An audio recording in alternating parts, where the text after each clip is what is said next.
Hi అండి, సాయిరామ్. ఇవేంటి అనుకుంటున్నారా? శనగపిండితో పునుగులు అండి.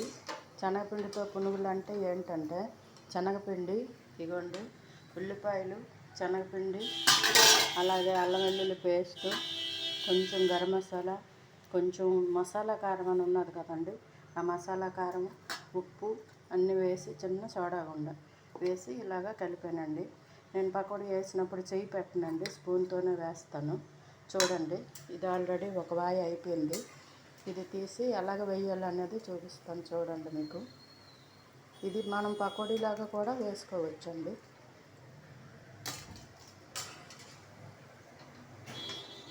చూసారా? ఇదిగోండి, అలాగే పక్కన టీ కూడా పెట్టాను. నిన్న మీకు టీ పెట్టాను, చూపించాను కదా, అదే కొంచెం ఈ పకోడీ పునుగులుని ఆ టీ తాగుదాము తిందామని చెప్పి. సాయంత్రం అయింది కదండి, 4:30 అవుతుంది. అందుకు టీ చేసుకుంటున్నాం కదా, ఎలాగ ఏదో చేసుకుందాము అని చేస్తున్నానండి. ఇదిగోండి, పకోడీ ఎలాగ వేస్తానో చూపిస్తాను చూడండి. చెయ్యితో వేయనండి, నేను చెయ్యి ఎప్పుడు పెట్టను. ఇదిగోండి, ఇలాగ వేసుకుంటే అయిపోద్ది. మనకు ఎంత కావాలో అంత తీసుకొని ఇలాగ స్పూన్తో వేసేసుకుంటే అయిపోద్దండి. చెయ్యి పెట్టామనుకోండి, మళ్ళీ మనం ఇంకొక వాయి వేయడానికి ఆ చెయ్యి కడిగేస్తాం. సో దానివల్ల ఏటవుతుందంటే ముద్ద వేస్ట్ అయిపోద్ది కదా, మనం చెయ్యకుండా ముద్ద వేస్ట్ అయిపోద్ది. అదే ఇలాగ వేసామనుకోండి, ఎంత కావాలంటే అంత ఇలా వేసుకోవచ్చు.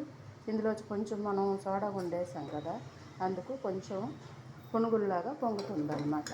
అందుకు నేను ఎందుకు చెప్పానంటే శనగపిండి పునుగులు అని చెప్పాను.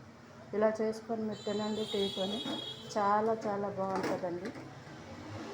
ఓకేనా? సబ్స్క్రైబ్ చేయండి, లైక్ చేయండి, బెల్ కొట్టండి, కామెంట్స్ పెట్టండి.